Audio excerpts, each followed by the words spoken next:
evaluation of form మీద మనం చెప్పుకుంటూ వస్తున్నాం.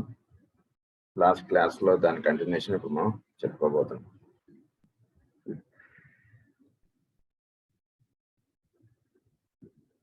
సో లాస్ట్ క్లాస్లో మనం చెప్పుకున్నటువంటి లాస్ట్ పాయింట్ ఏంటంటే, may it not be true that among the different grades of consciousness extending, for instance, from the atom of the chemist and physicist up to the logos of the solar system, there are no gaps. The point mana explain chestunna last, and no abrupt transitions, but there is ever a gradual expansion and a gradual evolution from one form of intelligent manifestation to another, and always the life within the form gains in quality by means of the experience. So ఒక form of existence or one kingdom నుంచి ఇంకో kingdom లోకి వెళ్తుండేటికి quality wise అది develop అవుతూ వెళ్ళడం అనేటువంటిది ఉంది. క్వాలిటీ వైజ్ డెవలప్ అవుతూ వెళ్ళడం, సో ఎక్స్పీరియన్స్ అనేటువంటి దానికి గెయిన్ అవుతూ ఉండడం అనేటువంటి జరుగుతుంది ఈ కాన్షియస్నెస్ కి. When we have built this idea into our consciousness, when it is apparent to us that there is purpose and direction underlying everything, when we realize that not a single thing occurs that is not the outcome of the conscious will of some entity, and that all that happens has a definite aim and goal, then we have the clue to ourselves and to all that we see happening around us in the world. So సృష్టిలో ఏదైనా సరే, మన చుట్టూతో ఉన్నటువంటి సృష్టిలో ఒక విషయం మనం గమనించవచ్చు. ఏమిటంటే ఇందులో మనం గమనించగలిగేది ఏది కూడా ఊరికినే జరగటం అన్నటువంటిది లేదు సృష్టిలో. ఇది బాగా మనం గుర్తుంచుకోవాలి. ఏదో అలా జరిగిపోవడం అనేటువంటిదో, లేదా ఒక పర్పస్ లేకుండా అవ్వడం అనేటువంటిదో లేదు సృష్టిలో. ప్రతిదానికి సో ఒక పర్పస్ అనేటువంటిది ఉంది. శివుడు ఆజ్ఞ లేనిదే జీవైనా పుట్టదు అని అంటాం కదా మనం. అంటే ప్రతిదానికి ఒక పర్పస్ ఉంది. పర్పస్ అది డైరెక్ట్ చేస్తూ ఉంటుంది. దాన్ని మనం పురాణాల్లో అలా చెప్తాం. సో సృష్టిలో ఒకటి కార్యక్రమం జరుగుతోంది అంటే, ఇప్పుడు ఈ విధంగా ఇటువంటి పరిస్థితి ఏర్పడుతోంది అంటే డెఫినెట్గా దీనికి ఒక పర్పస్ ఉంది. దీనివల్ల మానవుడు ఇంకా తెలుసుకోవాల్సింది ఉంది. అంటే ఇంత కెలామిటీ ఏర్పడినా మానవుడు తెలుసుకోవట్లేదు కాబట్టి మళ్ళీ ఇంకో రూపంలో కొత్త కెలామిటీ అనేటువంటిది వస్తుంటుంది. సో అన్లెస్ మనం ట్రైన్ అప్ అవ్వందే టీచర్ అలా అయితే ఇంపోజిషన్ ఇవ్వడం ఆపడో, అలా కూడా నేచర్లో కూడా మనం నేర్చుకోవాల్సింది నేర్చుకోకుండా మనం అలానే ఉండిపోతుంటే మనకి టీచింగ్స్ అనేటువంటివి అలా వస్తూనే ఉంటాయి. అదనమాట. Around us in the world, if for instance we realize that we have the building up and care of our physical bodies, that we have the control of our emotional nature and the responsibility for the development of our mentality, if we realize that we are the energizing factor within our bodies, and that when we withdraw from those bodies, they disintegrate and fall to pieces. So మనం ఉంటున్నాం కాబట్టి మన యొక్క mental body అనేటువంటిది ఉంది, మన యొక్క emotional body ఉంది, మన యొక్క ఫిజికల్ బాడీ ఉంది. ఈ విషయం మనం బాగా తెలుసుకోవాలి. We are beyond these three. మన ఆలోచనలే మనం అనుకుంటాం. మన ఆలోచనలు మనం కాదు, మన నుంచి వస్తున్నటువంటి మన ఆలోచనలు. సో ఈ రకంగా మనం ఈ 3 ప్లేన్స్ లో ఉంటున్నాం కాబట్టి అవి వాటి యొక్క కార్యక్రమం అనేటువంటిది వాటి ద్వారా జరిగించుకోవడం అనేటువంటిది ఉంది. ఎప్పుడైతే మనం ఇక్కడ అవసరం లేదని అనుకుంటామో ఇంటికి తాళం పెట్టేసి వెళ్ళిపోతాము. ఇంటికి తాళం పెట్టేసి వెళ్ళిపోయిన తర్వాత ఇంట్లో ఎవరు లేనప్పుడు ఇంకా ఆ ఇల్లు దేనికి ఉపయోగం లేదు. ఆ ఇల్లు అది ఎట్లాగో అలాగే ఈ దేహంలో ఉండటం మానేసి వీడు వెళ్ళిపోయాడు అనుకోండి పైకి, వాడు ఉంటున్నాడు కాబట్టి ఈ 3 ప్లేన్స్ వాడుకోబడుతున్నాడు, వాడు చక్కగా వాడుకుంటున్నాడు, వాడు ఇదంతా జరుగుతుంది. ఈ వాడుకుంటున్నవే నేనని అనుకుంటే ఇబ్బందులు పడతాం. ఫిజికల్ ప్లేన్ లో ఉంటున్నటువంటి దేహమే నేనని అనుకున్నాడు అనుకోండి, అది ఇబ్బందులు పడతామా. అలాగే ఎమోషనల్ ప్లేన్ లో ఉంటున్నటువంటిది కోరికల రూపంలోనూ ఈ ఆశల రూపంలో ఉంటున్నటువంటిది కూడా నేనే అని అనుకుంటే చాలా ఇబ్బందులు పడతాం. మనం నిర్ణయించుకున్నాం, మన నిర్ణయానికి అనుగుణముగా mental plane, emotional plane, physical plane అనేటువంటి వర్తిస్తూ ఉండడం అనేటువంటిది మార్గం. అది fall to pieces, then perhaps we have the clue to what the informing life of the planet may be doing. So ఇప్పుడు దీన్ని దృష్టిలో పెట్టుకుని ఒక ప్లానెట్ ని మీరు గమనించడం అనేటువంటి చేయండి. As he works through forms of every kind, continents, civilizations, religions, and organizations upon this earth, to what has gone on in the moon, which is now a disintegrating form, to what is going on in the solar system, and to what will happen in the solar system where the logos withdraws from that which is for him but a temporary manifestation. ఇదే మీరు దృష్టిలో ఉంచుకున్న ఒక మానవుడిలో ఏ విధంగా అయితే జరుగుతుందో ఇది దృష్టిలో ఉంచుకొని మీరు భూమిని ఆ విధంగా గమనించడం స్టార్ట్ చేయండి. అంటే ఏమిటి? భూమిలో హెవెన్లీ మ్యాన్ ఉన్నాడు కాబట్టి భూమి యొక్క mental plane, astral plane, physical plane అనేటువంటిది వర్తిస్తుంది. ఆ భూమిలో ఉన్నటువంటి హెవెన్లీ మ్యాన్ ఎప్పుడైతే ఇంకా నాకు ఈ సాధన అయిపోయిందని అనుకుని ఆయన విత్డ్రా అయిపోతాడో భూమి చూస్తుండగా అలా కొలాప్స్ అయిపోతుంది. దానికి ఉదాహరణే ప్రస్తుతం ఉన్నటువంటి చంద్రుడు. ఇదే మీరు ఒక సోలార్ సిస్టంలో ధ్యానం చేయండి. సూర్యుడి లోపల ఒక ప్రజ్ఞ అనేటువంటిది పనిచేస్తుంది. ఆ ప్రజ్ఞకు అనుగుణంగా సూర్యుడి యొక్క mental plane, astral plane, physical plane అనేటువంటి వర్తిస్తున్నాయి. ఎప్పుడైతే ఆ లోపల ఉన్నటువంటి సోలార్ లోగోస్ అందులోంచి విత్డ్రా అయిపోతాడో అప్పుడు ఈ సోలార్ సిస్టమ్ చూస్తుండగా అలా పడిపోతుంది. సో మనకి దేహం ఎటువంటిదో ఈ సోలార్ సిస్టమ్ కనబడుతున్నటువంటి భౌతికమైనటువంటి సోలార్ సిస్టమ్ ఆ సూర్యుడికి అటువంటిది. ఇది ఈ విధంగా అర్థం చేసుకోండి అంటున్నారు ఆయన. Let us now make practical application of these thoughts. We are living at this time in a period in which all the forms of thought seem breaking up, in which the religion's life of the peoples is no longer what it was, in which dogma and doctrine of every kind come under criticism. Many of the old forms of scientific thought are likewise disintegrating, and the foundations of the old philosophies seem to be shaken. Our lot is cast in one of the most difficult periods of the world's history, a period which is characterized by the breaking up of nations, the smashing of old relationships and ties, and the apparently imminent disruption of civilization. We need to encourage ourselves by remembering that all this is occurring just because the life within those forms is becoming so strong that it finds them a prison and a limitation. So గతంలో జరిగినటువంటి సన్నివేశములన్నీ కూడా మనం జాగ్రత్తగా గమనించుకుంటే so ఒక continents కానీ, ఒక religions కానీ, ఒక సివిలైజేషన్స్ కానీ ఇవన్నీ భూమి మీద కొన్నాడు వర్తించాయి, విడిపోయాయి. ఇవన్నీ చరిత్ర మనం జాగ్రత్తగా చదువుకుంటే మనకు తెలియబడుతుంది. ఎప్పుడైనా సరే భూమి మీద నుంచి ఒకటి మేనిఫెస్ట్ అయ్యి అది విత్డ్రా అయిపోయింది అంటే దానివల్ల మనం తెలుసుకోవాల్సింది ఏమిటంటే గనక అది పొందవలసినటువంటి ఎక్స్పీరియన్స్ కానీ, అది పొందవలసినటువంటి లెసన్స్ కానీ ఆ భౌతిక రూపంలో పరిసమాప్తమైంది. నెక్స్ట్ దానికి అది అప్లిఫ్ట్ అవుతోంది అంతే. ఇది మనం గమనించుకోవాలి. సో చోట్లో భూమి మీద గతంలో వేరే కాంటినెంట్స్ ఏర్పడ్డాయి. అవన్నీ కూడా మనకి సముద్రంలో కలిసిపోయాయి. ఇప్పుడు ఆ కాంటినెంట్ ఇప్పుడు కొత్త కాంటినెంట్స్ అనేటువంటివి ఏర్పడ్డాయి. ఇవన్నీ మనకి చెప్పారు. సో ఈ రకంగా ఈ కాంటినెంట్స్ ఏర్పడడం కానీ, ఈ రిలీజియన్స్ మీద కానీ ఇవన్నీ కూడా వర్తిస్తుండడం అనేటువంటిది మనం జాగ్రత్తగా గమనిస్తే దానివల్ల తెలుసుకోవాల్సింది ఏంటంటే అవి ఒక అప్లిఫ్ట్మెంట్ అనేటువంటి వాటిలోకి అవి వెళుతున్నాయి. ఎప్పుడైతే నెక్స్ట్ క్లాస్లోకి వీడు అప్లిఫ్ట్ అవుతాడో అప్పుడు వీడు 4th క్లాస్లో వేసుకున్నటువంటి డ్రెస్ కాకుండా వీడు 5th కో 6th కో వచ్చి వీడికి కొంచెం వేరే డ్రెస్ అనేటువంటిది ఇచ్చేస్తారు, ఒక ప్యాంటు షర్ట్ ఇచ్చేస్తారు. ఆ రకంగా we need to encourage ourselves by remembering that all this is occurring just because it's becoming so strong that it finds them a prison and a limitation. And we must recollect that this transition period is the time of the greatest promise that the world has ever seen. There is no room for pessimism and despair, but only for the profoundest optimism. Many today are upset and distraught because the foundations seem to be shaken.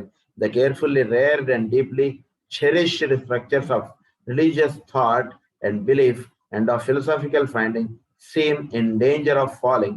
Yet our anxiety exists simply because we have been too much engrossed with the form. So చోట్లో ఎన్నిటికో వస్తూ ఉండటం, వెళ్ళిపోతుండటం అనేటువంటిది సహజము. ఇది మనం బాగా అర్థం చేసుకోవాలి. చోట్లో ఎన్నో విషయాలు వస్తూ ఉంటాయి, వెళ్ళిపోతుంటాయి. ఎన్నో బ్రహ్మాండమైనటువంటి దేవాలయం లాంటివి ఏర్పడుతుంటాయి, అవన్నీ మళ్ళా వెళ్ళిపోతూ ఉంటాయి. ఎన్నో చాలా గొప్ప ప్రదేశములు అనేటువంటివి ఇప్పుడు భూమి మీద లేకుండా వెళ్ళిపోయాయి. ఇలాంటివి ఎన్నో జరుగుతున్నాయి. సో దీనివల్ల తెలుసుకోవాల్సింది అంటే ఇవన్నీ మనకి విడిపోయాయి, ఇవన్నీ లేవే అనేటువంటిది మనం నిజానికి అనుకుంటూ ఉంటాము. కానీ అంటే మనం అలా అనుకోవడంలో మనం ఏంటంటే we are more attached to the physical form. So form existence మనం ఎక్కువగా అటాచ్ అయిపోతుండటంతో మనం ఆ రకంగా మనం కలుస్తూ ఉన్నాము. నిజానికి మనం తెలవాల్సింది ఏంటంటే వాటి వలన మనం అప్లిఫ్ట్ అవ్వడం అనేటువంటిది ఎప్పుడు మనం చూసుకోవాలి. ఉదాహరణకు మన ఇంట్లో వెంకటేశ్వర స్వామి ఫోటో ఉందనుకోండి, ఆ వెంకటేశ్వర స్వామి ఆరాధనలో మనం ఎలా వెళ్ళిపోవాలంటే వెంకటేశ్వర స్వామి ఫోటో లేకపోయినా మన ఆరాధన అలా పెరిగిపోవాలి. మనకి అంటే బియాండ్ పిక్చర్గా మనం ఆయన దర్శించుకోవాలి. మనకు ముందు ధ్యానం ఏర్పడడానికి వెంకటేశ్వర స్వామి ఫోటో. ధ్యానం అనేటువంటిది మనం స్టార్ట్ అయిన తర్వాత సినిమా థియేటర్లోకి వెళ్ళి కూర్చున్నాం. థియేటర్ ఎంతవరకు అంటే ఆ సినిమాలోకి మనం ట్యూన్ అప్ అవ్వడానికి ఆ అరేంజ్మెంట్స్ అంతా కూడా. ఒకసారి సినిమా థియేటర్లోకి మనం ఆ సినిమాతోటి మనం ట్యూన్ అప్ అయిపోయిన తర్వాత ఇంకా సరౌండింగ్స్ తోటి మనకు సంబంధం లేదు. ఆ సినిమాను మనం రెండు ఒకటైపోతాం. అది మనం పొందడానికి మనం అవన్నీ ఆ అరేంజ్మెంట్ అంతా కూడా. అలాగే ఫోటో కూడా మనకు దేనికంటే కనుక ఆయనతోటి ఒకటి అయిపోవడానికి మనకు ఫోటో. ఇంత ఫోటోలోనే ఆయన ఉన్నాడని కాదు అర్థం. ఫోటో ద్వారా ఫస్ట్ మనం కాన్సన్ట్రేట్ చేయగలుగుతాం, వెంకటేశ్వర స్వామిని తలుచుకోగలుగుతాం. ఇవన్నిటికీ మనకు ఫోటో. కనుక ఫారం తోటే మనం ఉండకూడదు, ఎప్పుడు కూడా బియాండ్ ఫారం గా మనం వెళ్ళిపోవాలి. దీనికి ఉదాహరణ మంచిదే మాస్టర్ గారు మనకి పతంజలి యోగ సూత్రాలు ఆయన వివరిస్తారు. ఒక మంచి గుణములు కలిగినటువంటి వాడిని తీసుకొచ్చి ఒక రూమ్ లో పెట్టేయండి అన్నారు. అలా పెట్టేసాడుకు వాడు ఆ రూమ్ లో కూర్చొని నేను రోజు ఈ పాటికి ఉండుంటే హాయిగా ధనుర్మాసం చక్కగా నేను ఏదో శ్రీరంగం వెళ్ళిపోయేవాడిని, ఇలా అక్కడ కూర్చున్నాండి, ఇలా వాడి ధ్యానం అలా పెరిగిపోతుంటుంది. సో దాని మీద ఒక కావ్యాన్ని రాసిస్తాడు వాడు, ఇలా తయారైపోతాడు. అంటే చోట్లో సహజంగా ఈ ప్రిన్సిపల్ అనేటువంటిది వర్తిస్తాం. అందుగురించి మనం ఫారం తోటి మనం లింకప్ అయిపోయి మనం అక్కడే ఉండిపోతే మనం హయ్యర్ స్టెప్స్ మనం అందుకోలేం. అందుగురించి బియాండ్ ఫామ్ గా మనం వెళ్ళడం అనేటువంటిది మనం చేసుకుంటూ ఉండాలి. seem to be shaken, finding in danger of falling with the form and too much occupied with our present, and if disruption has set in, it is only in order that the life may build for itself new forms and thereby evolve. Life may build up new forms. ఈ form వదిలేసి వేరే కొత్త form, కొత్త car కొనుక్కుంటుంటారు చూసారా, ఓ 3 ఏళ్ళు 5 ఏళ్ళకి ఈ car తీసేస్తాడు, వేరే కారు కొంటుంటాడు. మరి కార్నే నువ్వు అలా మారుస్తున్నప్పుడు, ఇంటిని నువ్వు అలా మారుస్తున్నప్పుడు, నువ్వు వాడుకునేటువంటి విషయములను మారుస్తున్నప్పుడు, నువ్వు వాడుకునేటువంటి దేహం మారిస్తే తప్పేమిటి? నువ్వు వాడుకునేటువంటి ఎమోషనల్ ప్లేన్, మెంటల్ ప్లేన్ మార్చేసుకుంటూ వెళ్ళిపోతుంటే you will be more benefited and you will enjoy the more comforts of life with in. దాని గురించి ఇవన్నీ జరుగుతుంటాయి. స్పెషల్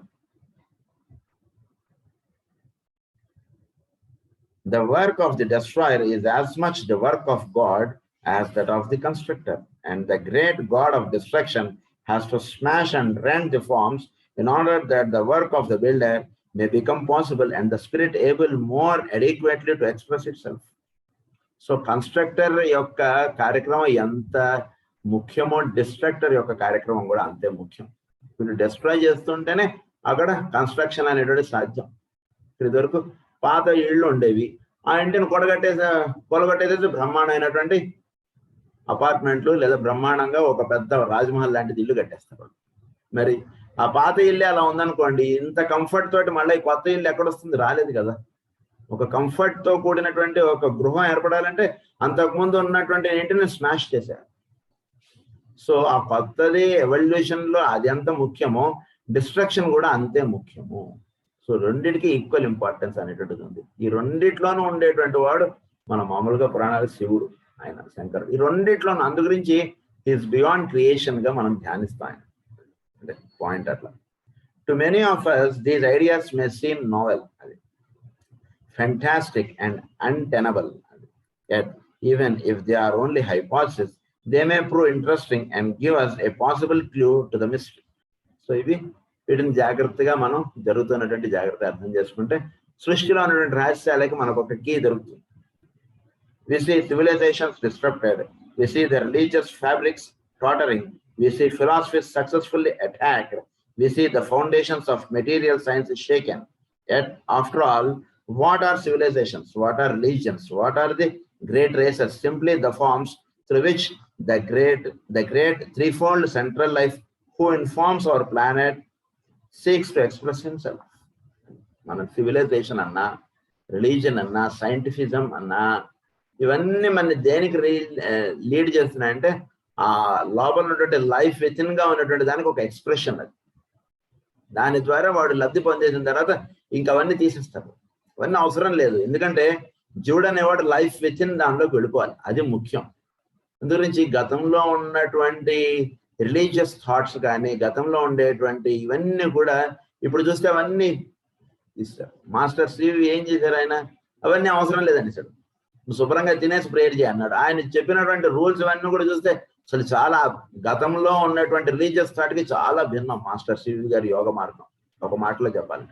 కానీ దాని యొక్క మెయిన్ ఇంటెన్షన్ ఏమిటి, గతంలో ఉన్నటువంటిది కానీ మాస్టర్ శివ్ గారు ఇచ్చింది కానీ to link up with the higher thing అది ఇచ్చేసారు. ఇంతవరకు నువ్వు 4 గంటలకు లేచి ఇవన్నీ చేసుకుని లేదా 3 గంటలకు లేచి ఇవన్నీ సాధనలు ఇవన్నీ ఇంత సాధన ఇదంతా ఇచ్చినది మాస్టర్ శివ్ గారు. ఆయన ఒక మాటలో ప్రేయర్ అనేటువంటి దాంట్లో అవన్నీ పెట్టేసేసి ఒక 2-3 రూల్స్ చెప్పారు, మిగిలిన ఏవి ఒక్కర్లే తీసి పడేయండి అన్నారు అంతే. అంటే ఓన్లీ ఇక్కడ అన్ని అంటే ఎప్పుడైనా సరే జీవుడికి కావాల్సింది ఏంటంటే to link with the higher. So అది అనేక మార్గాల్లో అనేక విధములుగా అది తెలియబడుతుంటుంది. ఎప్పుడైతే ఆ రకంగా తెలియబడటం అనేటువంటిది అవసరం లేదో అది తుడి చేస్తారు, మళ్ళీ అదే విషయాన్ని కొత్త రూపంలో వీళ్ళు అందిస్తుండడం అనేటువంటి జరుగుతుంటుంది సృష్టిలో. Through the medium of a physical or emotional and a mental nature, just as we express ourselves through the medium of a physical and emotional and a mental nature, so he expresses himself through the totality of the kingdoms of nature and through the nations, races, religions, sciences and philosophies in existence at this time. As his life pulsates through every department of his being, we as cells and atoms within that greater manifestation follow each transition and are swept along from one stage to another. So మనందరము కూడా ఆ విరాట్ పురుషుడిలో అణువులుగా మనని చెప్పారు. So ఆ heavenly మెన్లో మనందరము కూడా అణువులుగా మనం భావిస్తే ఈ మార్పు అనేటువంటిది ఆయన అలా మనలో తీసుకొచ్చేస్తున్నాడు అంతే. ఇదివరకు అందరూ గుడికి వెళ్ళి అక్కడదో వినేవారు. ఇప్పుడు టీవీలో వాటిలో మహానుభావులు వాళ్ళందరూ ప్రవచనాలు ఇచ్చేస్తున్నారు, అంతా వినేస్తున్నారు. సో టీవీ అనేటువంటిది అప్పట్లో కనుక్కోకపోయి ఉంటే ఇప్పుడు స్పిరిచువల్ గా ఈ అప్లిఫ్ట్మెంట్ అనేటువంటిది చాలా కష్టం కదా. వీళ్ళందరికీ కూడా టీవీ చూడటం అనేటువంటిది ఒక హ్యాబిట్ క్రియేట్ చేయకపోతే ఈ స్పిరిచువల్ ప్రోగ్రామ్స్ ఇవన్నీ చూడటం అనేటువంటిది చాలా కష్టం కదా. సో వీటన్నిటి ద్వారా సృష్టిలో ఒక పర్పస్ అనేటువంటిది అలా నిర్ణయించుకుంటూ ముందుకు తీసుకెళ్లడం అనేటువంటిది జరుగుతోంది. Greater manifestation follow each transition. As time progresses and our consciousness expands, we shall enter more and more into a knowledge of his plan as he is working it out, and shall eventually be in a position to collaborate with him in his essential purpose. So ఇలా జరుగుతున్నటువంటి మనం జాగ్రత్తగా గమనించుకుంటూ ఉంటే ఆయన plan of work ఏమిటో దానికి అనుగుణముగా మనం ట్యూనప్ అవ్వడం, దానితో ఒకటిగా అవుతూ ఉండడం అనేటువంటిది మనకి జరుగుతూ ఉంటుంది. కనుక మనం ఈ జరుగుతున్న మనం జాగ్రత్తగా గమనించుకుంటే సృష్టిలో నిర్ణయం పడుతున్నటువంటి ప్లాన్ ఆఫ్ వర్క్ ఏమిటి అనేటువంటిది మనకి చక్కగా తెలియబడుతుండడం అనేటువంటిది మార్గం ఇక్కడ అది మనకి జరుగుతుంది. To sum up the central thought of this lecture, let us endeavor to realize that there is no such thing as inorganic matter, but that every atom is a life. Let us realize that all forms are living forms and that each is but the vehicle of expression for some indwelling entity. So ప్రతి అణువులోనూ life అనే aspect అనేటువంటిది ఉంది. కొన్ని group of అణువులు ఒక చోట చేరి ఆ 10 మంది లేదా 100 మంది లేదా 1,00,000 అణువులు ఒక ఫారం గా అవి తయారవ్వడం చేత అవన్నీ కూడా ఒక ఎక్స్ప్రెషన్ అనేటువంటిది ఇవ్వడం చేత వాటికి ఒక పర్పస్ అనేటువంటిది ఉంది. ఆ పర్పస్ చేత అది అప్లిఫ్ట్ అవ్వడం అనేటువంటిది జరుగుతుంది విషయం. ఇది మనకి చెప్తున్నటువంటి విషయం. For some indwelling entity, let us seek to comprehend that this is likewise true of the aggregate of all forms. Thus we have the clue to ourselves. Aggregate of all forms. So అందరము కలిసి ఒక చోట చేరి చేసుకోవడం చేత దానివల్ల ఒక upliftment అనేటువంటిది సృష్టిలో ఉన్నటువంటిది రహస్యం. సో వీటన్నిటి ద్వారా ఈ కొన్ని కోటాను కోట్ల అణువులు ఒక చోట ఒక పదార్థముగా తెలియబడుతుండడం చేత వాటి యొక్క కామన్ ఎక్స్ప్రెషన్ అనేటువంటి దాని చేత ఈ అణువులన్నీ కూడా అప్లిఫ్ట్ అవడం అనేటువంటి సృష్టిలో జరుగుతున్నటువంటి విషయం. అది మనం కూడా మన లైఫ్ లో మనం అప్లై చేసుకుంటూ ఉండాలి. ఎప్పుడు కూడా అలా అప్లై చేసుకోవడం చేత మనకు కూడా ఏ రకంగా మనం అప్లిఫ్ట్ అవ్వబడుతూ ఉంటాం అనేటువంటి తెలుసుకోవడం చేత మనం ఆ విధంగా మనం జీవించడం అనేటువంటి చేయగలుగుతాం. Thus we have the clue to ourselves and perhaps the clue to the mystery of the solar system. ఈ విధంగా చోట్లో ఉన్నటువంటి సౌరమండలంలో కూడా ఇదే విషయాన్ని మనం దర్శించవచ్చు. With this we have completed the 3rd lecture. Now we are proceeding to the 4th lecture, the evolution of man, the thinker. This is the 4th in the series of talks. So we have seen that our interpretation of the process of nature necessitates a threefold aspect. So చోట్లో మనం తెలుసుకోవాల్సింది ఏంటంటే ప్రతిదీ కూడా త్రీఫోల్డ్ aspect గా ఉంటుంది. దాన్ని త్రయీ విద్యగా మనకి పరిచయం చేస్తాం. త్రయీ విద్య అంటే ప్రతిదీ కూడా సృష్టిలో ఏదైనా సరే మీరు తీసుకోండి 3 ఫోల్డ్ గా అది ఎక్స్ప్రెస్ అవుతుంటుంది. నేను, మీరు, వాక్కు, ఈ మూడు ఒక ట్రయాంగిల్. సో ప్రతిది కూడా 3 ఫోల్డ్గా ఉంటుంటుంది. 3 లేనిదే అది అక్కడ ఫారం అవుతుంది. కర్త, కర్మ, క్రియ అంటాం మనం దాన్ని. సో 3 ఫోల్డ్ ఆస్పెక్ట్గా ప్రతిది కూడా వర్తిస్తుంటుంది. ఇలా 3 ఫోల్డ్ ఆస్పెక్ట్ గురించి చాలా అది. సో మీరు సృష్టిలో ఉన్న ప్రతిదాన్ని ఇలా 3 ఫోల్డ్ ఆస్పెక్ట్గా, దాన్ని first logos, second logos, third logos, దాన్ని విల్, లవ్, యాక్టివ్ ఇంటెలిజెన్స్, ఇలా ఎన్నో పేర్లు చెప్పారు. Electric fire, solar fire, fire by friction, ఇలా ఎన్నో ఉన్నాయి. సో అవన్నీ కూడా అలాగే 3 ఫోల్డ్ కాన్సెప్ట్ గా మీరు దర్శించాలని అంటున్నారు. Which concerns it self with the life aspect, with the substance aspect, and with their interrelation through the faculty of intelligence manifesting as consciousness of some kind or other. దీన్నే మనం ఎలా దర్శించవచ్చు అంటే, జీవుడిలో ఉండేటువంటి life aspect, జీవుడి యొక్క substance aspect, మధ్యలో పనిచేస్తున్నటువంటి intelligence aspect, ఈ మూడుగా మీరు దర్శించండి అని చెప్తున్నారు. ప్రతి దాంట్లోనే ఈ మూడు ఉంటున్నాయి. ఒక ఆటంలో మధ్యలో ఉండేటువంటి సెంట్రల్ లైఫ్, దాన్నే పాజిటివ్ గా చెప్పారు. దాని యొక్క సర్ఫేస్ లో ఉండేటువంటిది ఎలక్ట్రాన్స్, దానిలో పనిచేస్తున్నటువంటి ఇంటెలిజెన్స్. ఈ మూడు ఒక ట్రయాంగిల్ గా తెలుసుకోండి. Manifesting as consciousness of some kind or other, this interrelation will produce finally the perfected expression of the conscious purpose of some indwelling entity. ఈ మూడు కలవడం చేత ఆఫ్ సమ్ కాన్షియస్ ఎంటిటీ యొక్క పర్ఫెక్ట్ యాక్షన్ అనేటువంటిది మనం చూస్తుంటాం. పర్ఫెక్టెడ్ ఎక్స్ప్రెషన్ అది మనకి, అంటే ఈ మూడు ఎప్పుడైతే కలుస్తాయో అప్పుడు అది పరిపూర్ణముగా సిద్ధింపడుతుంది. మూడుగా చెప్పారు దాని గురించి. I seek to emphasize the fact that the goal of my endeavor is to put before you a hypothesis and a suggestion which may have within it the gem of a possible truth, and which seems to some of us the clearest way of explaining the mystery of the universe. So మనకి సృష్టి యొక్క mystery ఏమిటనేటువంటిది తెలియజెప్పడం అనేటువంటిది master జాల్కుల్ గారు ఆయన యొక్క ప్రధాన కార్యక్రమంగా ఆయన ఈ గ్రంథములు అనేటువంటి మనకి ఇచ్చారు. We have seen that 3 parts of the one great whole are spirit or life, manifesting through a second factor which we call substance or matter, and utilizing a third factor which we call the intelligence. So మనలో life aspect గా ఉన్నటువంటిది substance aspect తోటి express అవుతుంది. అది express అవ్వడానికి మధ్యలో intelligence అనేటువంటిది వాడుకోబడుతుంది. దీన్నే ఫాదరు, మదరు, హోలీ గోస్ట్ గా మనం చెప్తారు వాళ్ళు. ఈ రకంగా ఈ మూడు కూడా ఒక ట్రయాంగిల్ గా వేస్తారు. ఇంటెలిజెన్స్ అన్నారు. In the gradual synthesis of these 3 component aspects of deity can be seen the evolution of consciousness. ఈ మూడు డైటీ ఆఫ్ కాన్షియస్నెస్, ఈ మూడు ఈ రకంగా కలవడం చేత అప్పుడు ఆ కాన్షియస్నెస్ ఏదైతే ఉందో అది ఎవాల్వ్ అవుతుంది. కాన్షియస్నెస్ ఎవాల్వ్ అవ్వాలి అంటే ఈ మూడు కలవాలి. ఈ మూడు కలవడం చేత మాత్రమే కాన్షియస్నెస్ ఎవాల్వ్ అవుతుంది. అంటే జీవుడిలో ఉండేటువంటి పరమాత్మ, వాడి యొక్క పర్సనాలిటీ, తర్వాత వాడిలో ఉండేటువంటి ఈగో, ఈ మూడు కలవాలి. ఈ మూడు కలిస్తే అప్పుడు వాడు ఎవాల్వ్ అవుతాడు. We next arrived at a more technical discussion of the subject of substance itself, dealing not with the differentiated substance or elements, but with the concept of a primordial substance, and endeavoring to get back as far as possible toward that which has been called by Sir William Crookes protyle, or that which lies back of the tangible or objective. Now we are going to discuss మనకి ఏంటంటే ఇప్పుడు tangible, beyond the tangible అంటే ప్రొటైల్, అంటే ఇవన్నీ కూడా ఈ విధంగా ఏర్పడడానికి మూలంగా ఉన్నటువంటి పదార్థం, దాన్ని మూల ప్రకృతి అని. అంటే ఈ రకంగా సృష్టి రావడానికి కారణం ఏంటి, పైన ఇంకొకటి ఉంది కాబట్టి దానికి అనుగుణంగా ఇది వచ్చింది. సో దాన్ని ప్రొటైల్ అన్నారు దాన్ని. సో దాని గురించి మనకి ఇప్పుడు కొన్ని పాయింట్స్ చెప్తాం.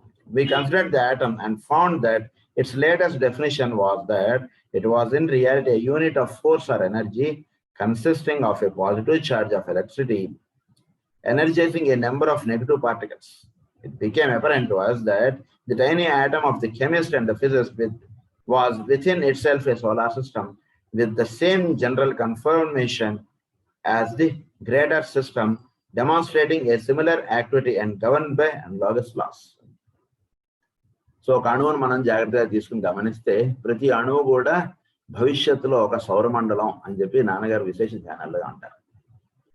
సో దాన్నే ఇక్కడ మనకి ఏమని పరిచయం చేస్తున్నారు, ఇక్కడ మనకి ఏమని చెప్తున్నారంటే ప్రతి అణువులోనూ ఒక సోలార్ సిస్టంలో ఎటువంటి కార్యక్రమం అయితే జరుగుతుందో అదే ప్రతి అణువులోనూ జరుగుతుంది. ఒక సోలార్ సిస్టంలో సెంట్రల్ సన్ ఉన్నాడు, ఒక అణువులోనూ సెంట్రల్లో పాజిటివ్ ఛార్జ్ అనేటువంటిది ఉంది. దానికి చుట్టూతా ఎలక్ట్రిసిటీ అనేటువంటి ఎలక్ట్రాన్స్ అనేటువంటి రివాల్వ్ అవుతున్నాయి. దాని మధ్యలో ఒక ఇంటెలిజెన్స్ అనేటువంటిది పనిచేస్తుంది. ఇది చోట్ల ఉన్నటువంటి ప్రతి అణువులోనూ ఉన్నటువంటి సిస్టమ్ ఇది. It became apparent to us that within itself a solar system with the same general conformation as the greater system, demonstrating a similar activity and governed by analogous laws. So దానిలో ఎటువంటి లాగాస్ అయితే పనిచేస్తున్నాయో అణువులో కూడా అటువంటి లాసే పనిచేస్తున్నాయి. We found that it had a central sun and that around this central sun, pursuing their definite orbits, might be seen the electrons. We noted also the fact that the elements differ only according to the number and arrangement of these electrons around the central positive charge. From this, we passed on to the consideration of the soul or the psyche of the atom and found that scientists recognize the truth that atoms themselves possess quality, shows symptoms of mind or intelligence, and can discriminate, select, and choose.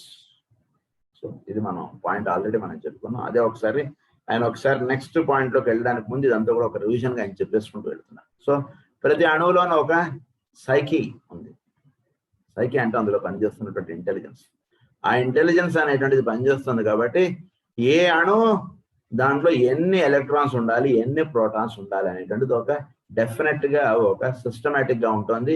అది వేటితోటి bond form అవ్వాలో వాటితోటి మాత్రమే bond form అవుతుంది. ఎన్నాళ్ళు నేను oxygen తోటి bond form అయ్యాను, ఇక మీద ఆక్సిజన్ కి నాకు పడట్లేదు, నేను ఆక్సిజన్ తోటి బాండ్ ఫామ్ అవును అందనుకోండి, హైడ్రోజన్ ఆటం, మనకి నీళ్లు ఉండవు.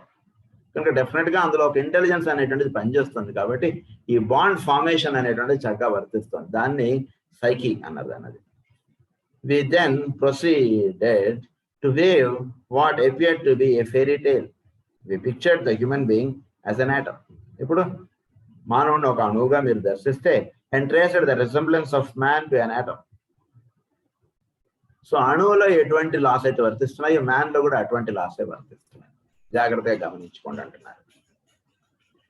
We found that he attracted and held within his sphere of influence the matter of his various bodies, mental, astral, and physical, in exactly the same way as the electrons were he held revolving around their central focal point. So మన యొక్క physical body, మన యొక్క astral body, మన యొక్క mental body, ఈ మూడు కూడా లోపల ఉన్నటువంటి లైఫ్ కి అనుగుణంగా ఈ మూడు దానికి లింకప్ అయి వర్తిస్తున్నాయి. దానితో భిన్నముగా ఈ మూడు ఉండట్లేదు చూడ అది. సో ఒక అణువులో ఎలా అయితే కనుక ఎలక్ట్రాన్స్ ఇవన్నీ కూడా ఎన్నో ఎలక్ట్రాన్స్ దాని చుట్టూ తిరుగుతాయి. ఈ ఎలక్ట్రాన్స్ అన్ని కూడా 10 తిరుగుతున్నాయి కదా, 2 నేను అలా షికారు వెళ్ళొస్తానని చెప్పి కాసేపు వేరే ఆటంలోకి వెళ్ళిపోవట్లేదు కదా. ఇవన్నీ దానిలో ఎలా అయితే ఒక గ్రూప్ గా వర్తిస్తున్నాయో అలాగే మానవుడిలో కూడా ఈ 3 బాడీస్ అనేటువంటిది వాటిలో ఉన్నటువంటి సెంట్రల్ లైఫ్ కి లింకప్ గా ఈ 3 బాడీస్ అనేటువంటివి ఉంటున్నాయి. The idea proved capable of still further expansion, and we turned our attention to the planet, picturing it as similar in its nature to the human atom and to the ultimate atom of substance, being but the expression of a life manifesting through a spheroidal form and working out an intelligent purpose.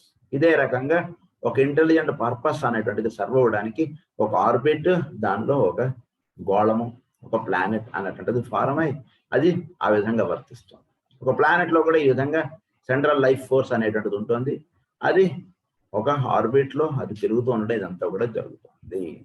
అంటే man ఏ రకంగా అయితే వాడి చుట్టూతో ఈ దేహంలో ఇవన్నీ ఇలా కట్టుకుని ఉన్నాడు, అలాగే ప్రతి ప్లానెట్ లేదా ప్రతి గ్రహంలోనూ దాని చుట్టూతో ఆ లోపల ఉండేటువంటి వాటి చుట్టూతో ఈ ఫిజికల్, ఆస్ట్రల్, మెంటల్ లేయర్స్ ఇవన్నీ కూడా వాటికి అనుగుణంగా ఇవన్నీ కూడా వర్తిస్తున్నాయి. And working out an intelligent purpose, then we reached our consummation and viewed the solar system as a cosmic atom, energized by the life of the Logos. So, దీని ఒక cosmic atom గా మీరు దర్శించారు. ఇదే రకంగా ఒక కాస్మిక్ ఆటమ్ ని మీరు దర్శించారు. ఒక మానవుడిలో ఏ విధంగా అయితే ఇది జరుగుతుందో, ఒక సౌరమండలంలో ఏ విధంగా అయితే ఇవి జరుగుతున్నాయో, ఒక కాస్మిక్ ప్లేన్ లో ఈ విధంగా మీరు దర్శించండి అంటున్నారు. By the life of the Logos, we have therefore under consideration 4 kinds of atoms. First, the atom of the chemist and physicist. Secondly, the human atom or man. Thirdly, the planetary atom energized by a planetary Logos or the heavenly man. Fourthly, the solar system indwelt by the solar Logos or the deity. ఈ విధంగా ఈ 4గా మీరు దర్శించితే 4 రకాలైనటువంటి అణువులుగా మీరు దర్శించవచ్చు. ఒకటి మామూలుగా భౌతికంగా ఉండేటువంటి అణువులు, రెండోది మానవుడు, మూడోది గ్రహములు, నాలుగోది సౌరమండలం, సూర్యుడు. ఈ విధంగా వర్తిస్తున్నాయి. If we are right in our fundamental concept, if there is a grain of reality in our hypothesis, and if there is a substratum of truth in our idea of the atom from which the elements are compounded, it is to be recognized as life working intelligently through the medium of a forum. Life working through the medium of a forum. ఇది సృష్టిలో జరుగుతూ ఉన్నటువంటి రహస్యం. So central life అనేటువంటిది medium of form ద్వారా అది express అవుతుంది. అది సో ఈ రకంగా ప్రతి అణువు నుంచి సౌరమండలం దాకా ఇది జరుగుతూ ఉండేటువంటి రహస్యం. Then it can perhaps be proven that man is equally a life or center of energy. మానవుడిని లైఫ్ ఆర్ సెంటర్ ఆఫ్ ఎనర్జీగా తెలుసుకోండి. కనుక మధ్యలో ఈ రకంగా సెంటర్ ఆఫ్ ఎనర్జీగా తెలియబడుతున్నటువంటి వాడు man. Manifesting through his bodies, then it can perhaps be demonstrated that a planet is also the medium of expression of a still greater center of energy. And further, under the law of analogy, it may perhaps be proven at some distant time that there is a God or central life back of material nature and an entity who functions consciously through the solar system. మానవుడిలో central లైఫ్గా ఉండి ఇవన్నీ కూడా ఈ bodies అన్నీ కూడా ఎలా అయితే వాటికి అనుగుణంగా వర్తిస్తున్నాయో, అలాగే ప్లానెట్లో హెవెన్లీ మెన్ ద్వారా ఆ ప్లానెట్ ఎలా అయితే ఎక్స్ప్రెస్ అవుతుందో, అలాగే ఈ సౌరమండలంలో ఉన్నటువంటి సెంట్రల్ సన్గా ఈ సౌరమండలంకి కేంద్రంగా ఉన్నటువంటి సూర్యుడు ద్వారా ఇదంతా కూడా ఎలా అయితే మేనిఫెస్ట్ అవుతుందో, అలాగే ఉన్నటువంటి వాడిని మొత్తం ఈ చోట్ల ఉన్నటువంటి వాడిని ఆయన్ని గాడ్ అని అన్నాడు. ఇక్కడ అంత మించి కొత్తదేం లేదు. గాడ్ అంటే ఆయన ఏదో వేరుగా ఉన్నాడు, ఆయన మనం ఆరాధించాలి, ఆయన ఉన్నాడా లేదా, ఇదంతా అర్థం లేని టైం వేస్ట్ డిస్కషన్స్ అవన్నీ. సృష్టిలో సహజంగా కనబడుతున్నటువంటి దానికి వాడు ఒక పేరు పెట్టాడు, వీడు ఒక పేరు పెట్టాడు, అంతే తేడా. God or central life back of material nature and an entity who functions consciously through the solar system. At our last lecture, we took up on another phase of manifestation. We studied the atom itself and considered it as it entered into relationship with other atoms and through their mutual coherence forms a group or congress of atoms. In other words, we considered the atom as it was built into the different forms in the various kingdoms of nature and found that in the process of evolution, atoms themselves gravitate towards other and greater central points, becoming in their turn electrons. Thus, every form is but an aggregate of smaller lives. So, chotlo, ఈ అణువులు ఇవన్నీ కూడా కొన్ని group of ఇదిగా తయారై అది substance గా అది ఎక్స్ప్రెషన్ లోకి వస్తుంది. Very briefly, then we touched upon the different kingdoms of nature. So ఇదంతా కూడా మనం లాస్ట్ లెక్చర్ లో మనం చెప్పుకున్నాం. వేరియస్ కింగ్డమ్స్ ఆఫ్ నేచర్ లో ఇది ఎలా వర్తిస్తోంది, ఒక అణువుల్లో ఎలా వర్తిస్తోంది, ఒక ప్లాంట్ కింగ్డమ్ లో ఎలా ఉంది, యానిమల్ కింగ్డమ్ లో ఎలా ఉంది, మ్యాన్ కి వచ్చేప్పటికి అది ఎలా వర్తిస్తోంది, హ్యూమన్ కింగ్డమ్ కి వచ్చేప్పటికి. Of the atom, we have already predicated intelligence or discriminative power, and we found that in the building up of forms in the mineral, vegetable, and animal kingdoms, what we understand as sensation begins to appear, and we then have the rudiments of embryonic emotion or feeling, the physical plane, reflection of love. So వాటిలో కూడా emotional nature, sensation ఎప్పుడైతే ఉందో అక్కడ emotions అనేటువంటిది వాటిలో love aspect గా తెలియబడుతుంది. Plants కి ఎంతో లవ్ ఆస్పెక్ట్ కదా. So it is the love aspect. So దాన్ని లవ్ ఆస్పెక్ట్ గా చెప్పారు. అంటే వేరియస్ పీపుల్ వేరియస్ నేమ్స్ ఇచ్చారు దాన్ని. సో అది లవ్ ఆస్పెక్ట్ గా చెప్తున్నారు. Thus, we have one aspect of the threefold nature of God, intelligence demonstrating through the atom, and through the form, we have the love or attractive quality manifesting through the form.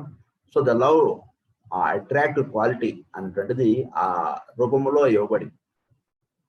So form కి ఆ attractive quality అనేటువంటిది తోడైంది అనమాట. అది దానిలో ఇవ్వబడినటువంటి క్వాలిటీగా అది second and third and fourth కింగ్డమ్కి వచ్చేటికి అది ఆ విధంగా తెలియబడుతుంది. Manifesting this can also be expressed in the recognition that in these two aspects of the central divine life, you have the third person of the logoic trinity cooperating with the second. You have the intelligent activity of divinity or the Holy Spirit aspect working in connection with the second aspect or the Son, who is the builder of forms. This is brought out in an interesting manner in Proverbs 8, where wisdom cries aloud, and after pointing out that he was with God before ever there was creation, goes on to say that when he appointed the foundations of the earth, then I was by him as the master, worker or builder. దీన్నే మనకి 3 aspects గా చెప్పారు. ఏంటంటే మనకి 3-fold గా ఇందాక మనం చెప్పుకున్నది. So లోపల మనలో ఉండేటువంటి లైఫ్ ఆస్పెక్ట్, తర్వాత మన దేహము అంటే ఈ 3 ఫిజికల్, ఆస్ట్రల్, మెంటల్, వీటి రెండింటిని లింకప్ చేసేటువంటి వాడు సన్ ఆస్పెక్ట్ గా చెప్పారు. దాన్ని సెకండ్ ఆస్పెక్ట్ అన్నారు. So first aspect is the will aspect, దాన్ని లైఫ్ ఆస్పెక్ట్ గా చెప్పారు. సెకండ్ ఆస్పెక్ట్ ఎప్పుడు వస్తుందంటే కనుక first aspect third aspect link up అయినప్పుడు అందులో సెకండ్ ఆస్పెక్ట్ అనేటువంటిది దిగుతుంది. So third aspect is the substance aspect, దాన్ని అమ్మవారుగా చెప్తాం మనం, దాన్నే ఫెమినైన్ గా చెప్తాం. సో విల్ ఆస్పెక్ట్ గా చెప్పినప్పుడు దాన్నే పురుషుడుగా చెప్తాం. సో పురుషుడు తర్వాత ఈ సబ్స్టెన్స్ అనేటువంటిది అమ్మవారిగా చెప్తాం, దాన్ని ఫెమినైన్ ఆస్పెక్ట్ గా చెప్తాం. ఈ ఇద్దరి వలన ఏర్పడేటువంటి వాడు జీవుడు, దాన్ని సన్ ఆస్పెక్ట్ గా చెప్తాం. అంటే జీవుడు అంటే లోపల తెలియబడుతుండేటువంటి నేనుగా ఎవడైతే ఉంటున్నాడో వాడు. సో వాడు అప్పుడు ఏర్పడుతున్నాడు. అంటే నేను అనేటువంటి భావన అనేటువంటిది ఉంది కదా, దాన్ని ఇది. తర్వాత పరమాత్మ, ఈ రెండింటి యొక్క అనుగుణంగా ఈగో అనేటువంటిది ఫామ్ అవుతుంది. సో ఈ 3 ఆస్పెక్ట్స్ గా సృష్టి అనేటువంటిది ఏర్పడుతుంది.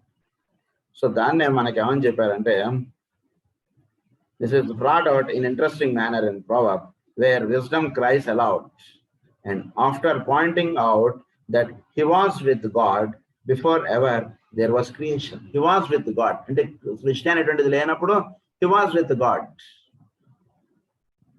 జీవుడిగా ఎవడైతే వస్తున్నాడో వాడికి అంతకుముందు ఎగ్జిస్టెన్స్ లేదు. ఈ అమ్మవారు అయ్యవారు అంటే the first aspect third aspect అనేటువంటిది ఏర్పడటంలో సెకండ్ ఆస్పెక్ట్ అనేటువంటిది ఫారం అయింది.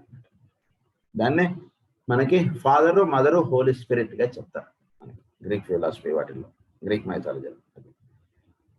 The foundations, he appointed the foundations of the earth, then I was by him as the master, worker and builder అన్నారు. So students would be well to study this chapter in connection with the ideas that we are here formulating, being careful to ascertain the exact translation. So వీటిని సరిగ్గా అర్థం చేసుకోకపోతే ఏమైపోతామంటే లోపల ఉన్నటువంటి జీవుడు వేరు, పరమాత్మ వేరుగా మనం తెలుసుకుంటూ ఉంటాం. దానివల్ల ఏమైపోతుందంటే మొత్తం స్పిరిచువాలిటీ యొక్క రహస్యాలు అన్ని కూడా మనం లాస్ అయిపోతాం. సో జీవుడు అనేటువంటి వాడు ఎక్కడి నుంచి వచ్చాడు వీడు అంటే కనుక ఈ విల్ ఆస్పెక్ట్, ఈ సబ్స్టెన్స్ ఆస్పెక్ట్, ఈ రెండింటి యొక్క దీంతో వాడు ది సన్ ఆస్పెక్ట్ అనేటువంటిది ఫారం అయింది. సో సౌరమండలం అనేటువంటిది ఎలా ఫారం అయింది అంటే కనుక ఈ సౌరమండలం దేంతో అయితే తయారైందో ఆ పదార్థము, దానిలో పనిచేస్తున్నటువంటి ప్రజ్ఞ, ఈ రెండు ఎప్పుడైతే కలవడం అనేటువంటిది జరిగిందో అప్పుడు అందులోకి ఈ సూర్యుడు అనేటువంటి వాడు వచ్చాడు, ది సన్ అన్నట్టు చెప్తారు. What is the relation between the sun and son అని చెప్పి మనకి కాస్మిక్ ఫైర్ లో దీని గురించి చాలా వివరంగా ఇస్తాం. అంటే సూర్యుడు ఎలా ఫారం అయ్యాడు మనకి అసలు. సన్ అంటే S U N sun and S O N son, ఈ రెండింటికి రిలేషన్ ఏమిటండి అని చెప్పి ఆయన చెప్పుకుంటూ వస్తాను. సో ఆ రకంగా మనం ఇది జాగ్రత్తగా అర్థం చేసుకోకుండా మనం ఇప్పుడు చెప్పబడినటువంటి విషయాన్ని చదువుకుంటే, క్రైస్ట్ యొక్క ఓల్డ్ టెస్టమెంట్ మనం చదువుకుంటే మనకి సరిగ్గా బోధపడదు. అందు గురించి ఈ పాయింట్ కొంచెం జాగ్రత్తగా చదువుకోండి అని చెప్పి ఆయన చెప్తున్నారు. We now come to the consideration of our subject for tonight, that of the evolution of man, the thinker. We shall see that in man comes in another aspect of divinity. Browning in Paracelsus covers the subject that we have been considering in a most interesting manner, summing it up as follows. So ఇదే Paracelsus గారు ఇచ్చినటువంటి విషయాన్ని ఒకసారి మనకి ఆయన ఇక్కడ చెప్తున్నారు. Thus he dwells in all. So దీన్ని బట్టి మనం తెలుసుకుని ఇప్పుడు చెప్పుకున్నటువంటి సబ్జెక్ట్ని బేస్ చేసుకుని మనం అర్థం చేసుకుంటే, thus he dwells in all అంటే పరమాత్మ లేదా ఈ సెంట్రల్ లైఫ్ ఎవరైతే తెలియబడుతున్నాడో ఆయన అన్నిటి ద్వారా ఆయన తెలియబడుతున్నాడు. హీ డ్వెల్స్ ఇన్ ఆల్ అన్నారు దాన్ని. From life's minute beginnings up last. So atom నుంచి బ్రహ్మాండం దాకా ఆయన ఉన్నారు. ఇది మనకి ఇందులో చెప్పారు మనకి. To man the consummation of this scheme of being the completion of this sphere of life, whose attributes had here and there been scattered over the visible world before. Scattered, అన్నిట్లోనే అలా స్కాటర్ అయిపోయాం. వీటిలో అంతా కూడా నిండబడి ఉన్నాడు ఆయన. ఆ central life వీటన్నిటిలోనే తెలియబడుతుంది, కానీ వీటన్నిటికీ ఎక్స్ప్లెయినియస్ గా లేదు, వీటన్నిటిలోనే నిండబడి ఉంది కదా. Worlds before, asking to be combined, dim fragments meant to be united in some wondrous whole, imperfect qualities throughout creation, suggesting some one creature yet to make. Imperfections అంటే మనకు అంటే ఏ స్టేజ్ కూడా పర్ఫెక్ట్ కాదు, సూర్యుడు కూడా పర్ఫెక్ట్ కాదు, ఇంకా next స్టేజ్కి ఆయన వెళ్ళాలి ఇంకా. సో అందు గురించి సృష్టిలో ప్రతిదీ కూడా ఇంపర్ఫెక్ట్ ఉంది. దీని నుంచి నెక్స్ట్ సౌరాష్ట్రం జరిగి ఇది ఇప్పుడు ఉన్న దానికన్నా పర్ఫెక్ట్ స్థితిలోకి వెళ్తుంది. సో క్రితం సారి ఏర్పడినటువంటి సోలార్ సిస్టమ్ కన్నా ఇప్పుడు ఏర్పడినటువంటి సోలార్ సిస్టమ్ కొంత అప్లిఫ్ట్ అయింది. ఇప్పుడు ఏర్పడిన దానికన్నా next third solar system will be more. ఆ రకంగా సృష్టిలో ప్రతిదీ కూడా imperfect qualities throughout creation అన్నారు దాని గురించి. Suggesting someone creature at to make some point where all those scattered rays should meet convergent in the faculties of man. ఇవన్నీ కూడా కన్వర్జ్ అవ్వాలి, అన్ని కన్వర్జ్ అయితే అప్పుడు పరిపూర్ణత. Having therefore discovered two aspects of divinity in the atom and in the form, we shall find the triplicity perfected in man. అంటే ఈ ట్రిప్లిసిటీ perfected in man అంటే పర్ఫెక్ట్ గా ఈ ట్రిప్లిసిటీ అనేటువంటిది మానవుడిలో మనం చక్కగా దర్శించవచ్చు. We have been told that man is made in the image of God, and we would therefore expect to see him reflecting the threefold nature of the logos.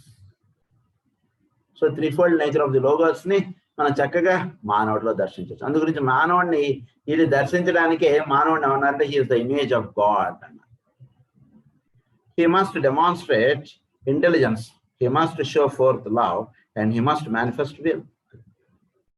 He must demonstrate intelligence. So వాటిలో నేను అనేటువంటిదిగా తెలియబడుతున్నటువంటిది intelligence. ఈ నేను అనేటువంటి తెలియబడుతుంది చేశారు లోపల, అది intelligence చెప్పారు. So ఆ ఇంటెలిజెన్స్ గా తెలియబడుతున్నాడు వాడు. అలాగే he must show fourth love, వాటిలో లవ్ ఆస్పెక్ట్ అనేటువంటిది ఇంటెలిజెన్స్ నేను ఆ విల్ ఆస్పెక్ట్ ని లింకప్ చేస్తాను. ఆ లింకప్ అనేటువంటిది పనిచేస్తున్నంత వరకు వీడు ఇందులో ఉంటాడు. ఎప్పుడైతే ఆ ఇంటెలిజెన్స్ అనేటువంటిది బ్రేక్ అవుతుందో ఆ లవ్ ఆస్పెక్ట్, సో సృష్టిలో ది లా ఆఫ్ రిపల్షన్ అనేటువంటిది వచ్చినట్టుగా వీడిలో కూడా ఈ రిపల్షన్ అనేటువంటిది వచ్చినట్టుగా ఆ విల్ ఆస్పెక్ట్ పైకి వెళ్ళిపోతుంది, ఇది సబ్స్టెన్స్ ఆస్పెక్ట్ కింద పడిపోతుంది. అది సో దాన్ని ఏమన్నారంటే he must show fourth love and he must manifest will. This is the second solar system కాబట్టి మన కాస్మిక్ ఫైర్ లో ఏమని చెప్తారంటే this is the second solar system. అందు గురించి he is the love aspect. అందు గురించి ఎక్కువగా లవ్ ఆస్పెక్ట్ గా ఉండడం అనేటువంటిది ప్రధానంగా ఈ సోలార్ సిస్టమ్ లో ఇవ్వబడినటువంటి సాధన అని చెప్పి దాని గురించి సెకండ్ రేగా పనిచేస్తున్నటువంటి వారు ఆ కార్యక్రమంలో ఉన్నారు. దీనికి బోధిసత్వగా మైత్రేయుల వారు చెప్పారు. ఆయన కింద కుతుభూమి గారు, ఆయన కింద జ్వాల్పూల్ గారు, వీళ్ళందరూ కూడా మనకి ఇచ్చారు. ఇదంతా కూడా అది సెకండ్ ఆస్పెక్ట్. అంటే ఇప్పుడు ప్రస్తుతం లవ్ ఆస్పెక్ట్ అనేటువంటిది ప్రధానమైనటువంటి సాధనగా మనకి ఇచ్చారు అనేటువంటిది మనకి చెప్తారు కాస్మిక్ ఫైర్ లో. అది విల్ అన్నారు దాన్ని. లెట్ us consider అది elsewhere as found in the dictionary elsewhere. The definition found in the standard dictionary is a profoundly uninteresting one and is as follows: man is an individual of the human race. And then follows a long list of suggestive derivations of the word man, running through every known tongue and concluding with the statement that many of them are improbable. అంటే మానవుడు అంటే man అంటే ఏమిటి అంటే అది an individual of the human race అన్నారు. అంటే అది డెఫినేషన్ నిజానికి అది సరైనటువంటిది కాదు అని చెప్తున్నారు. an individual of the human race అని కాదు మ్యాన్ అంటే. మ్యాన్ అంటే ఏంటంటే then follows a long list of suggestive derivations of the word man, running through every known tongue and concluding with the statement that many of them are improbable. The derivations which ascertain the definition of man to the Sanskrit root man, the one who thinks, దాన్ని మనస్సు కేంద్రముగా కలిగినటువంటి వాడు కాబట్టి మానవుడు అని చెప్పి విశేష జ్ఞానాల్లో చెప్తాను. మనస్సు ప్రధానముగా పనిచేయుట అన్నటువంటిది మనకు ఇవ్వబడినటువంటిది కాబట్టి వీడిని మానవుడు అన్నారు. మనకి నిజానికి స్టాండర్డ్ డిక్షనరీలో ఇచ్చినటువంటిది కరెక్ట్ కాదు, ఎన్నో డెరైవేషన్స్ ఉన్నాయి. అందులో ప్రధానంగా మనకు సంస్కృతంలో ఇచ్చినటువంటిది ఏంటంటే మనస్సు ప్రధానంగా పనిచేస్తున్నాడు కాబట్టి వీడిని మానవుడు అన్నారు. Satisfying. Mrs Besant is in one of her books gives an exceptionally clear definition as follows: man is that being in whom highest spirit and lowest matter are linked together by intelligence. Highest spirit దైవము అన్నది దాన్ని, lowest matter దాన్ని మనం చెప్పబడేటువంటి ఇది intelligence. So నేను అనేటువంటిది మనలో ఎక్కడ తెలియబడుతుందో అది ఇంటెలిజెన్స్ అన్నమాట. సో ఈ రెండింటిని లింకప్ అయ్యి వర్తిస్తూ ఉండట దీన్ని మానవుడు అని చెప్పి ఎన్ని బెసెంట్ గారు ఇచ్చారు డెఫినేషన్. అంటే ఈ మూడు యొక్క ట్రినిటీ అనేటువంటి దాన్ని మానవుడు, మ్యాన్ అని అన్నారు దాన్ని, ఇంటెలిజెన్స్. అందుగురించి మనకి ఏమని చెప్తారంటే, మనకి మంత్రజాలంలో ఏమని రాస్తారంటే, శ్రీకృష్ణుడు ఎప్పుడు ఏ స్థితిలో ఉండి మాట్లాడతాడో మైత్రేయుల వారు కూడా గ్రహించడం కష్టం అని చెప్పి రాస్తారు. అంటే ఈ ట్రినిటీగా ఆయన కృష్ణుడుగా మాట్లాడుతున్నాడా, వాసుదేవుడిగా మాట్లాడుతున్నాడా, విల్ ఆస్పెక్ట్ లో మాట్లాడుతున్నాడా. ఒక విల్గా మాట్లాడుతున్నప్పుడు నారాయణుడుగా, అంటే మొత్తం ఈ సౌరమండలాలన్నింటికీ కేంద్రంగా ఉండి ఆయన ఈ మాట మాట్లాడా, లేకపోతే సర్వ జీవుల్లో ఉన్నటువంటి లవ్ ఆస్పెక్ట్ దాన్ని వాసుదేవుడిగా మనకు పరిచయం చేస్తాం. ఆ వాసుదేవుడిగా ఉండి ఈ మాట మాట్లాడా, లేదా జీవుల్లో ఇంటెలిజెన్స్ ఆస్పెక్ట్ గా ఉండి తెలియబడుతున్నటువంటి వాడు శ్రీకృష్ణుడు. ఆ విధంగా ఉండి మాట మాట్లాడా, ఒకసారి మైత్రేయుల వారే కన్ఫ్యూజన్ లో పడతారు అన్నట్టుగా రాస్తారు మనకి. అదనమాట. అంటే ఈ మూడు యొక్క లింకప్ మనం జాగ్రత్తగా అవగాహన చేసుకోవాలి. దీని గురించి మనం ఇంకా కొంత కంటిన్యూషన్ నెక్స్ట్ క్లాస్ లో చేసుకున్నాం. స్వస్తి ప్రజాభ్య పరిపాలయంతాం న్యాయేన మార్గేణ మహీం మహీషాః గోబ్రాహ్మణేభ్యః శుభమస్తు నిత్యం. లోకాః సమస్తాః సుఖినో భవంతు. లోకాః సమస్తాః సుఖినో భవంతు. లోకాః సమస్తాః సుఖినో భవంతు.